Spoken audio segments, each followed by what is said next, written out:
Welcome back नाज़रीन, programme अदब की दुनिया में मैं हूं आपकी मेज़बान सुगरा जाफरी और हमारे साथ आज की मशहूर व मारूफ मेहमान अदबी शख्सियत मोहम्मद अय्यूब साबिर। उनसे जानते हैं कि मुआशरे के अंदर एक अदीब बहुत अहम किरदार अदा करता है, लेकिन मुआशरे के कुछ ऐसे कम फहम लोग होते हैं जो कि उनको मामूली समझते हैं। तो मैं इनसे जानना चाहूँगी और यकीनी तौर पर आप भी जानना चाहेंगे कि एक शायर, एक अदीब मुआशरे के लिए क्या करता है। जी सर।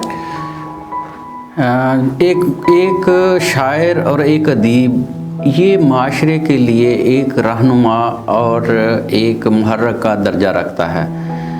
हम जिस मुल्क में रहते हैं जी, मुल्क पाकिस्तान, अल्लाह पाक इसे क़यामत तक कायम रखे, आमीन। इस मुल्क का ख्वाब ही एक शायर ने देखा था और हमें बजा तौर पर यह फ़ख्र है कि वो शायर जिसने इस मुल्क का ख्वाब देखा था, अल्लामा मोहम्मद इकबाल, उनका ताल्लुक़ हमारे ही शहर से है। जी बिल्कुल, काबिल फ़ख्र। तो दुनिया में जितनी भी आज़ादी की तहरीकें हैं, अगर आप उनका बग़ौर जायज़ा लें, उनका गहराई से मुताला करें, तो हर एक तहरीक के पीछे एक शायर था। बिल्कुल। तो वो शायर ही होता है जो लोगों को तहरीक देता है, जो लोगों की। तो ये बड़ी दुख की बात है कि वो जो जिसने उनको तहरीक दी, जिसने उनको आज़ादी का ख्वाब दिखाया, उसी को वो बेकार समझना शुरू कर दें, तो इस पर अफसोस ही किया जा सकता है। शायर और अदीब जो है वो माशरे का हकीम है, वो नवाज़ है और वो रहबर है। और अगर कोई शख्स अपने रहबर को ही कम दर्जे का समझना शुरू कर दे तो फिर वो मंजिल पर कैसे पहुंचेगा। बहुत खूब कहा आपने। सर, इसी बात के साथ बात को आगे बढ़ाते हैं और मैं थोड़ा ये जानना चाहूँगी कि आपकी अचीवमेंट्स पर भी यकीनन आपको कुछ इनामात, कुछ अवार्ड्स मिले, तो उनका जिक्र आपसे सुनना चाहेंगे हम। मुझे अदब में वैसे तो तकरीबन मेरे ख्याल में 100 से ज़्यादा अवार्ड मिल चुके हैं। बहुत खूब। अब मैं उनके सब के नाम लूँ तो ये मुमकिन नहीं है। एक अवार्ड का मैं यहाँ खुसूसी तौर पर जिक्र करना चाहूँगा, जो सऊदी अरब में मुझे कैफ भोपाली अवार्ड दिया गया था। तो उस अवार्ड की ख़ास अहमियत मेरे लिए इस तरह है कि भोपाल NRI एक तंजीम थी जिन्होंने एक आलमी मुशायरे में मुझे वो कैफ भोपाली अवार्ड दिया था। और उस अवार्ड की अहमियत इसलिए है कि जिस मुशायरे में, जिस आलमी मुशायरे में मुझे वो अवार्ड दिया गया था, उस आलमी मुशायरे में मेरे साथ प्रोफेसर वसीम बरेलवी और इकबाल अशहर जैसे मारूफ शोरा, बैनुल-अक़वामी शोहरत के हामिल शोरा मौजूद थे और उनकी मौजूदगी में मुझे अवार्ड दिया गया। एक ही अवार्ड दिया जाना था, कैफ भोपाली अवार्ड, और वो मुझे दिया गया, तो इसलिए उसकी अहमियत मेरे लिए बहुत ज़्यादा है। इसके अलावा अल्लामा इकबाल के बेशुमार अल्लामा इकबाल अवार्ड, फैज़ अहमद फैज़ अवार्ड और बेशुमार अवार्ड मुझे पेश किए गए हैं, मुझे अता किए गए हैं। और मैं समझता हूँ कि मैं बहुत खुश नसीब हूँ कि मुझे लातादाद अवार्ड अदब में वो दिए गए हैं। और यकीनी तौर पर ये हमारे लिए भी और हमारे नाज़रीन के लिए भी बड़ी फ़ख्र की बात है कि हमारे ही इस शहर से ताल्लुक़ रखने वाली एक मशहूर व मारूफ अदबी शख्सियत, जिनको उनकी ढेरों कामयाबियों पर ढेरों अवार्ड्स मिल चुके हैं। और सर, इसी बात के साथ ढेरों दुआएं भी हैं कि आइंदा का सफ़र भी आपके लिए बहुत ज़्यादा कामयाबियाँ और आपकी जो अदबी सफ़र की बढ़ोतरी लेकर आए। इसी सर, एक छोटी सी आपसे गुजारिश करना चाहेंगे कि अगर आप अपना कोई लिखा हुआ कलाम हमारे साथ और हमारे नाज़रीन के साथ भी। जी बिल्कुल, ये तो वैसे भी आप किसी शायर को महफिल में बुलाएं और उससे कलाम ना सुने तो बात अधूरी रह जाती है। ऐसा ही है। तो मैं अपना कुछ कलाम आपकी नज़र करता हूँ जी। और मैं सलाम के कुछ अशार से आगाज़ करना चाहूँगी कि सलाम के कुछ अशार हैं कि दिल से बदन का राब्ता ज़िक्र हुसैन है। वाह। दिल से बदन का राब्ता ज़िक्र हुसैन है, अहले वफा का तज़किरा ज़िक्र हुसैन है। क्या कहने। और सारा जहान आ गया उसके हिसार में, एक बेहिसाब दायरा ज़िक्र हुसैन है। वाह। और दिल से निकल के रोशनी सोचों में आ गई, दिल से निकल के रोशनी सोचों में आ गई, एक बेहिसाब दिल से निकल के रोशनी सोचों में आ गई, कल्बो नज़र का कुमकुमा ज़िक्र हुसैन है। और मुनकर तेरा दहन कहाँ लज्जत से आशना।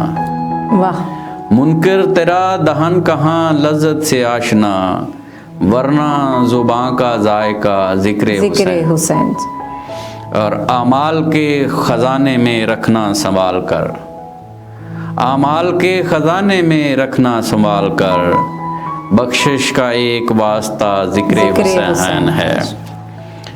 और विरदे अज़ीम भूल के जाऊंगा मैं कहाँ, विरदे अज़ीम भूल के जाऊंगा मैं कहाँ, यादों का एक सिलसिला ज़िक्र हुसैन है। और जिसमें दिखाई दे रहा है अक्स मुस्तफ़ा, वाह। जिसमें दिखाई दे रहा है अक्स मुस्तफ़ा, साबिर तेरा वो आईना ज़िक्र हुसैन है। दिल से बदन का राब्ता ज़िक्र हुसैन है, अहले वफा का तज़किरा ज़िक्र हुसैन। सुभान अल्लाह। बहुत ही खूबसूरत कलाम जो कि यकीनन ये उनके हुजूर भी आपने अपनी मोहब्बत का जो नजराना उनको पेश किया और उनके यहाँ भी ये कबूल है। तो सर इसके अलावा हम चाहते हैं कि आप मज़ीद हमें कुछ। जी, मैंने जैसा कि आपसे पहले भी अर्ज़ किया कि मेरा जो शेरी नज़रिया है फ़िक्र इकबाल के ही गिर्द घूमता है। जी। अल्लामा इकबाल मेरे मुर्शद हैं और उनकी जो फ़िक्र है, उनका जो फ़लसफ़ा है, जी जी, वो मेरी शायरी में जा बजा नज़र आता है। और एक ऐसी ही गज़ल मैं पेश करता हूँ। जी जी ज़रूर। और इससे आपको और आपके नाज़रीन जो बिग वन न्यूज़ को देख रहे हैं उनको अंदाज़ा होगा मेरी सोच का और मेरे शेरी रुझान का। जी जी। कि अभी उलझी ख़याले यार में है मिल्लते बैज़ा, अभी उलझी ख़याले यार में है मिल्लते बैज़ा, अभी दामे लबो रुखसार में है मिल्लते बैज़ा, अभी डाला नहीं है आँख में सुरमा बसीरत का। वाह। अभी डाला नहीं है आँख में सुरमा बसीरत का, अभी तक लग़्ज़-ए दीदार में है मिल्लते बैज़ा, अभी हैं सर्द खाने में मेरी इक़दार के किस्से, अभी तक आतिशे पिंदार में है मिल्लते बैज़ा, अभी तक धूप की शिद्दत से लड़ना भी नहीं सीखा, अभी तक धूप की शिद्दत से लड़ना भी नहीं सीखा, अभी तक साया-ए दीवार में है मिल्लते बैज़ा, अभी रक्सो सरूदो बांकपन सब आश्कारा हैं, अभी तक कूचाए मैखार में है मिल्लते बैज़ा,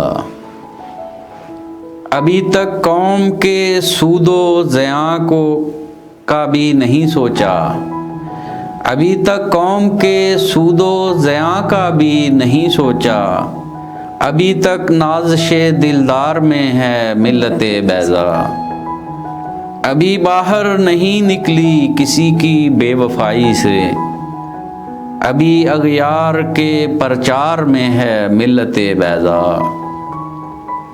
अभी दामन से चस्पा दाग ना करदा गुनाहों के, अभी तक सुर्खिए अखबार में है मिल्लते बैज़ा,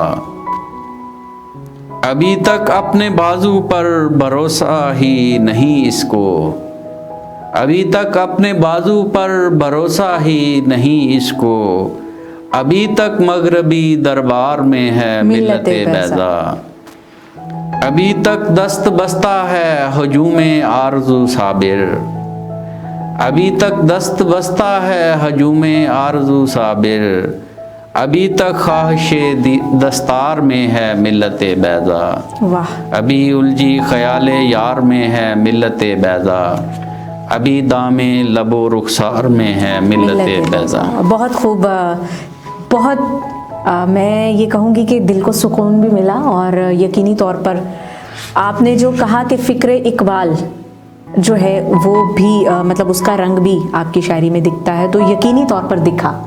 और सर आपने खुद ही एक बात की थी कि इस कौम का, इस जो मुल्क पाकिस्तान है, इसका ख्वाब एक शायर ने देखा, जो कि हमारे शायर मशरिक़ भी कहलाते हैं, हकीमुल उम्मत हैं। तो वाकई में उनकी जो फ़िक्र है, उनका जो फ़लसफ़ा खुदी है, तो अगर उसको हम 1% भी अपनी ज़िंदगियों में अमली तौर पर राइज कर लें, तो मुझे लगता है कि हम वही कौम हो सकते हैं जिनका उन्होंने ख्वाब देखा था। तो आप क्या कहना चाहेंगे इस हवाले से? मैं इस बारे में यही कहना चाहूँगा कि फ़िक्र इकबाल हमारे लिए एक ऐसी मशअल है जिसके ज़रिए हमारे अंदर दो पहलू जो है ना बहुत शिद्दत से उजागर हो सकते हैं, बल्कि 3 पहलू। एक तो ये है कि उन्होंने जो ग़ुलामी का से नजात का रास्ता दिखाया, जो खुदी का फ़लसफ़ा दिया, एक तो ये हो गया, उससे हम एक खुददारी की मंजिल हासिल कर सकते हैं। दूसरा, उन्होंने जो इश्क़ रसूल के बारे में जो हमें पैगाम दिया है, वो हमारे अंदर एक नई तहरीक पैदा कर सकता है अगर हम अल्लामा के अशार में जो पैगाम है उसको अपने अंदर उतार दें। और तीसरा, उन्होंने जो फ़िरका परस्ती के ख़िलाफ़ लिखा है, अगर हम फ़िक्र इकबाल के गिर्द जमा हो जाएं तो हमारे अंदर से फ़िरका परस्ती वो ख़त्म हो सकती है। और खुशी की बात यह है कि तमाम ही मसलक अल्लामा के कलाम पर मुत्तफ़िक़ हैं, और हर मसलक ये कहता है कि अल्लामा हमारे शायर हैं। तो इसलिए अल्लामा इकबाल की शायरी को हम जो कौम के अंदर हम आहंगी है, जो वहदत है, जो इत्तेहाद है, उसके लिए भी हम उस फ़िक्र से रोशनी हासिल कर सकते हैं। सर अगर आप कुछ और खूबसूरत सा कलाम सुना दें। जी, मैं एक गज़ल पेश करना चाहूँगा। ये मेरी इब्तदाई कोई 10 गज़लों में से एक है, क्योंकि आम तौर पर लोग ये भी जानना चाहते हैं कि जब इस शायर ने अपना सफ़र शुरू किया तो ये इसकी तख्लीक़ात कैसी थी, ये क्या लिखा। बिल्कुल। तो मैं एक गज़ल जो इब्तदाई दौर की है वो पेश करता हूँ जी। कि जिस शख्स को मालूम नहीं राज की कीमत, वो कैसे बता सकता है हम राज की कीमत। वाह वाह वाह, बहुत अच्छे। जिस शख्स को मालूम नहीं राज की कीमत, वो कैसे बता सकता है हम राज की कीमत। भर लेते हैं शाही के मुकाबिल जो उड़ाने, जान दे के अदा करते हैं परवाज की कीमत।